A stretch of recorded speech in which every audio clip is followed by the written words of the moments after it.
My name is Moritz, and I'm starting with the first half, and Christina will dive deep into the details of our current Funke, where we are heading for prototypes for a European Digital Identity Wallet. But first of all, I want to introduce the topic. I was standing here at Republica 1 year ago, introducing the whole process, and now it's 1 year later, and we just want to show where we stand, what we've done the last year, and how to continue, and where you can participate in the process. So the background for everyone who's new to this topic: there's this EUDI regulation. It's a European regulation which is now put into place by end of April. So it's now official European regulation regulating digital identities all over Europe.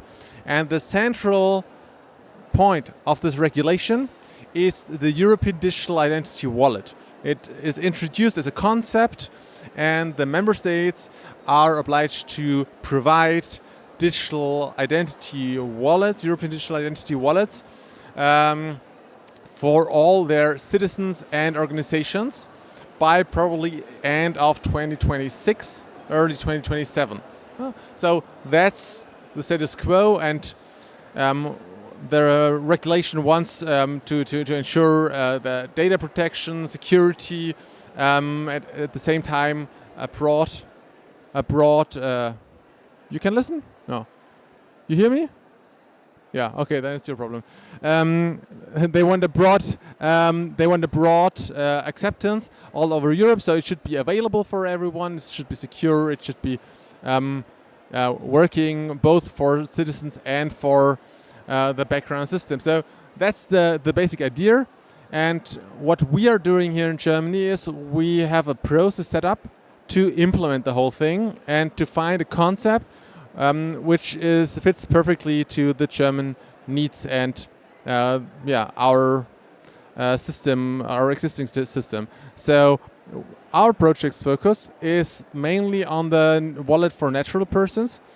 And what are European digital identity wallets? So the European digital identity wallets, which will come in 2026, 2027, well, you can imagine it as a smartphone application with the whole background systems, where you have the information on your smartphone about yourself, your identity data, but also additional certificates, for example, your driving license, maybe your birth certificate, your certificates from the university, etc. So a broad range of certificates. Whenever you will need to present them online or offline, you can do this cross-border in whole Europe. So that's the basic idea. And you have many benefits from this idea, which is only a concept so far. On the one side, you have, compared to the analog world, a higher level of data protection, as selective disclosure is one key function. So you only share the data which is needed for the use case. So if you want to prove that you're over 18, you don't have to share your name, not even your birthday, only the fact that you are over 18. So at the same time, both citizens and companies have cost reductions because it's getting much more easier than nowadays with, for example, video identification. And the processes are getting more efficient, identification processes are eased up.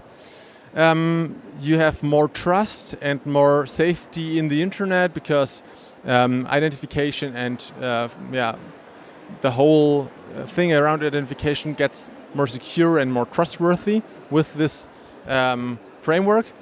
It's more comfortable to use, and there will be a lot of innovation around this. So it's not only one application which is coming, but a whole ecosystem, and you can set up a market on top of the ecosystem provided by the European governments. So what we started last year, we started this process which is called Architecture and Consultation Process. And we announced it, and since then we had several workshops on different topics. We had open online consultation hours where people could ask questions and get into touch with this process and help us as the federal government to develop a concept how this whole EIDAS framework, how this ecosystem in Germany should look like, what features it should have, what on which points we should have focus on. It's not only about how the application looks, it's also about operating models, it's about data protection, it's about the bigger picture. And what we also did, we did not only workshops on specific topics and online consultations, we also did interviews with user groups who are not actively approaching us, but we think they might be important to be listened to. And you can see all documentation of the whole process online on open code. You can see all recordings of the workshops, you can see all protocols, everything, and you can comment to everything. So there's also an asynchronous mode, so you can comment on anything, you can ask questions, and the participation is possible. So what we've achieved in this last year, we had over 220 issues on open code published, like people asking things and again getting answers on it. We had 3 workshops and 5 open online consultation hours, and really good workshops with renowned experts in the field. For example, 2 weeks ago we had a workshop on data protection with the Bundesbeauftragte für den Datenschutz, but also civil society organizations such as Digital Courage. And beside the process, what's it we have at hand by now? We have an architecture proposal. We published it in the first version last year in November, a second version this year in March, and more publications will follow. What's in the architecture proposal? There are different variations, different options, how to solve different questions. For now, the most important question is how to get the person identification data on the smartphone securely stored and securely presented. So that's the main focus for now. And we presented, for example, 6 different options how this could be done. And we want to discuss them, make them more safe, more user-friendly. And that's one part. And in the next variations of this process, we'll add more functions about, for example, how to do the qualified electronic signature with your wallet, how to add additional certificates. That's the idea for now. So you can find this architecture proposal online, you can comment on it, you can ask questions. And it's the goal is by mid of next year, we'll have a final concept on which can be used to implement EIDAS compatible infrastructure and the German EUDI wallet until the end of 2026. And here you see the whole overview of the process. So you see, by end of 2026, we need to have a European digital identity wallet in place. So, and how's this way paved until there? So we have, I just talked about this, about the concept and the consultation. So we are writing a concept in close connection with the consultation. And we have an interdisciplinary team led by the Federal Ministry of the Interior together with SPRIND, the Bundesagentur für Sprunginnovation. And we have experts from Bundesdruckerei, we have experts of the BSI, and experts from Fraunhofer Isaac, writing on the concept and doing the consultation process. And the concept will be implemented in prototypes, and we'll hear the details about it shortly. And these prototypes, they will be used for large-scale pilot potential. This is a large consortium of 150 organizations in 19 European countries, from banks to car-sharing providers to mobile network providers. And we are testing use cases for the wallet cross-border. So we are testing how to open a bank account in France, how to rent a car in Greece, etc. So we're testing this with the prototypes. So this project is already running, and all the experience from this project will come back to our concept to make it really profound, with the goal that by next year we not only have a theoretical concept but a tested concept with all the experience in it. So we'll be on the best way to have a very solid concept with very solid solutions in the end. So that's basically it. And because we are short of time, I'll hand over to Christina, who's going more into detail about the yellow part, about the challenge. Thanks a lot, Moritz. I'm super excited to talk to you about the innovation competition that SPRIND is currently running. So we're using a mechanism called publica that SPRIND already had. That's basically a tool that is being used to drive innovation in a specific sector, focus area. And in this case, we're focusing on European digital identity wallet prototypes, right? So a few goals here. First is, in the end, we want to have the most trustworthy, user-friendly, universally usable wallets across Germany. That's a very ambitious and challenging goal, right? So we want to learn how to get there. And to get there, we're sure we need a certain degree of innovation. So we're pushing these teams through competing with each other to give us the tools how we can get to this final goal. But also, all the processes, all the deliverables that we are working on that Moritz just covered, for example, the architecture document, it's by no means final, right? And we can't reach the final version by just theorizing on the paper. So by actually implementing, by actually learning from the implementers, we're looking to get input and improve the architecture document. We would use these ideas for innovation in the consultation process to make sure, the users, the citizens are aware of that. So those are the high-level goals we're trying to achieve. Now, as I said, this is the competition, right? And we are approaching it in 3 stages.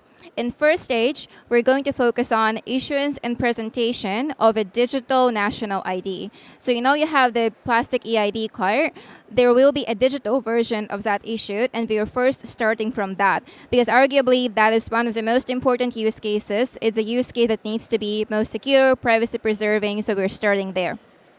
Second stage is issuance and presentation of pretty much any other digital credential, right? For example, your digital driving license, your digital medical prescription, your digital diploma. So all those use cases will be in stage 2. And PID and EAA are just the terms being used in the regulation, right? And then the last stage, so the goal is to nail the basics in stage 1 and stage 2. So in stage 3, we'll try to focus on advanced topics. So for example, pseudonymous login. When the user goes back to the same service provider, how does that service recognize the user without asking the presentation of digital credentials every single time, right? How do we make that secure and privacy preserving? But also, how does this user identification with the wallet works for the creation of qualified electronic signatures? How does it work for the payment confirmation, right? That's, for example, one of the gaps we have right now in the industry, arguably. So those are the stages we are approaching in. And we have 2 tracks. We have a funded track for these teams and unfunded track. For unfunded track, we're still in the process of selecting the teams. But for the funded track, they've been selected. And actually, they've been announced just today. This morning, we published them on the SPRIND's website. So let me tell you more about how we selected those teams and who are those teams. So first of all, we had a very thorough process where we tried to incorporate jury with different expertise that could provide input from very different angles. So we had experts from SPRIND, BMI, BSI, Hasso-Platter Institute, Epicenter.works, Open Source Security Foundation, Initiative D21. So as you can see, we have experts from the public sector, private sector, experts in security, UX, open source, because the result of this funke, everything will be published open source, so that everyone can reap the fruits of the hard work. But also, most importantly, we had representatives from civil society because in the end users of these wallets are the citizens, right? Like we need to hear what the perspective of citizens sounds like. So that was the jury. We had a pitch day, and these 6 teams have been selected. So they are Othada, TICE, UBQ Innovation, Governicus, Anima Solutions, Spherian. I think we have some members of the jury in the audience. We have some of the teams that have been selected. You know, I've seen them across the venue. So if you're interested, go find them. I'm sure they'll be happy to talk to you. So the teams actually already started working on the innovation they promised to the juries they'll deliver. So the best of luck of them. But as I said, it's a competition. So not all 6 teams will get to the end, right? We'll have a pretty thorough process where after the stage 1 completes, there will be another jury session with the same jury, where jury will determine who out of those 6 teams, so which 4 of those 6 teams have delivered to the promise, which teams have been most innovative in this stage 1. So only 4 will make to stage 2. After stage 2, we'll have a second round of evaluation when after that only 2 teams will make it to the last point, right? So maximum, we hope to have 4 wallet prototypes at the end of 3 stages, 2 from the funded track, 2 from non-funded track, and these 2 prototypes, but really important, these are prototypes, right? By no means we are saying that these 4 wallets will be, production level wallets or that, they will be used in Germany by default. No, the goal is really to learn through prototyping, right? To learn through, so, maybe some things that has never been tried before will turn out to be a great idea that we should be, implementing Germany-wide, or maybe something that we thought are very promising turned out to be not very promising. So that's pretty much, you get the idea. That's the main goal. The goal is not to, have these wallets being usable as is. But also we do want to learn from use cases, so we will be collaborating with large-scale pilots as well. So that's the Funke. Now to wrap up the whole presentation, we really want to hear from you. The architecture concept is public, it's online. If you have any feedback, it's pretty technical, so maybe it's good to first join the consultation process, get the idea, and then contribute, but we're open to contributions. Please feel free to file issues, ask questions, and also please join our consultation process, because obviously we can't explain everything in 20 minutes. We're happy to dig deeper into the topic, so we can get a constructive feedback from all of you. But that's it. Thank you for being here.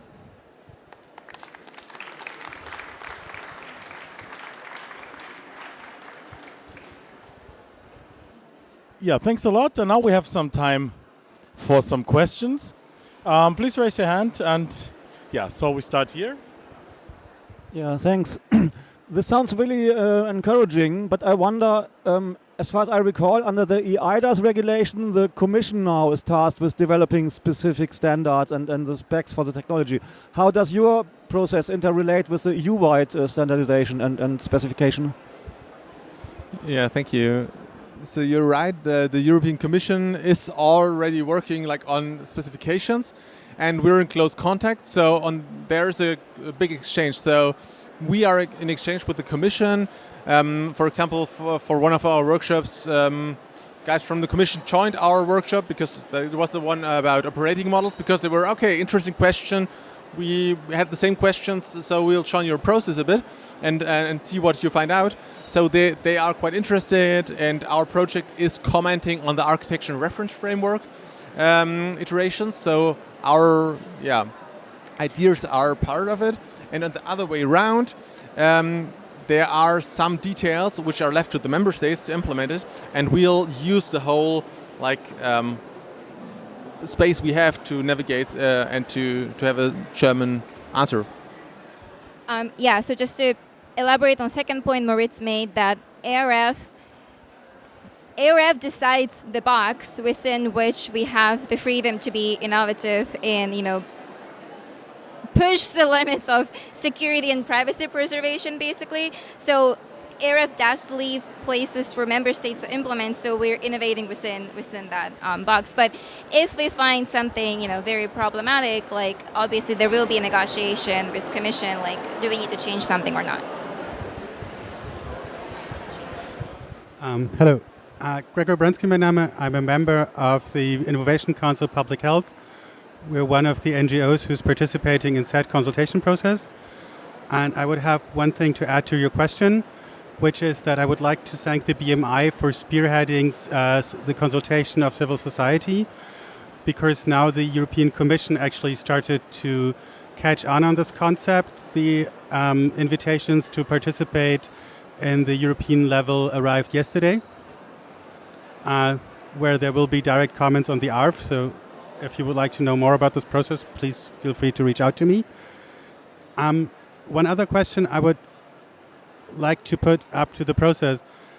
In the beginning, you stated that one of the first challenges you would like to master is to get public personal identification data, the PID data, on the cell phone. I would like to understand why you feel that this seems to be a necessity. Because especially given the German NPA, it would actually not be necessary to store PID information outside of the NPA.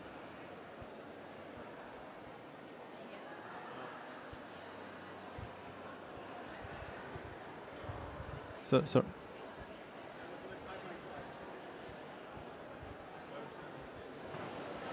Okay, sorry, I just got you hear me? I just got a phone call, so I didn't have the question, but Christina said it's about why we're starting with the PID.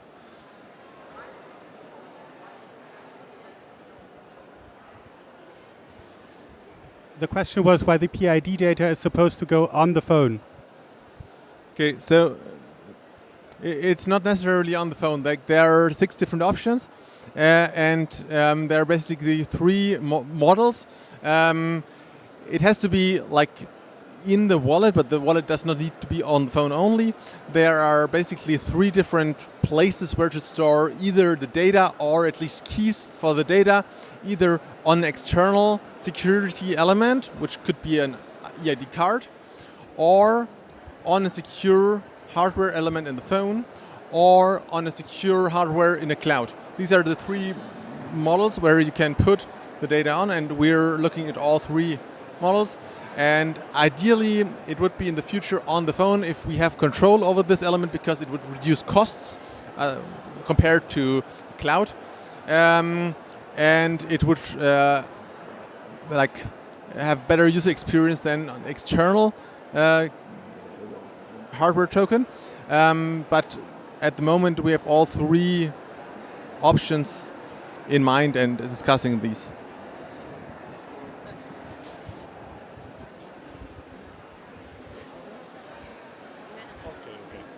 So here. Thank you. I was wondering how this compares to existing ideas such as like the Bund ID, Gaia X, other initiatives. And given that it's a pan-EU project, how closely you work together with other countries like Estonian initiatives that already solve many of the problems?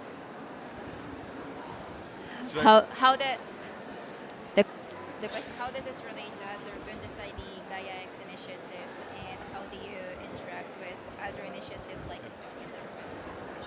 Yeah. Okay, thank you. So let's start with other governments. We are in contact through LSP Potential with at least 18 other governments. There are governments with their solutions put open source. For example, Ukraine and the Netherlands. They put their solutions open source. The thing is that we are looking at these solutions and look at what we can use, but some things are not really comparable with our system, and some countries which have already ID wallets in place are far away from having an EIDAS confirmed, like a EIDAS kind of wallet. It's like nobody has an EIDAS wallet yet. So everyone is starting. So compared throughout Europe, we are quite ahead with a process. Even others have like already apps in their app store, but they are far away from what we want to have. but we are looking into the solutions of neighbors, and we are in contact with them.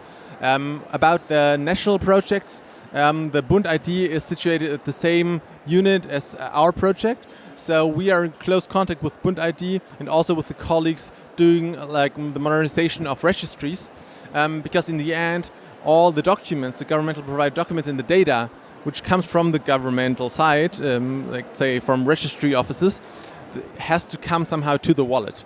So we are thinking how the wallet can be the access point to the Bund ID, and the Bund ID could be the connector from the wallet, so meaning from your phone, to the governmental world. Yeah? So it could be the entry point to governmental services, because every municipality, every state in Germany will be connected to the Bund ID, so we already have the connection, a central connection to every part, so we can use the Bund ID or the national one's only technical system to have access to the different registries. So that's the plan at the moment. We're in very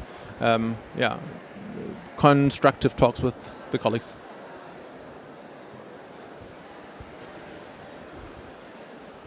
So the more interesting a talk is, the faster the time runs out. So I'm very sorry, but we have to end this now. Wanted to ask you, you have some last things to say? Like, I think time is too less for some questions, but maybe you have an ending statement, something you want to say?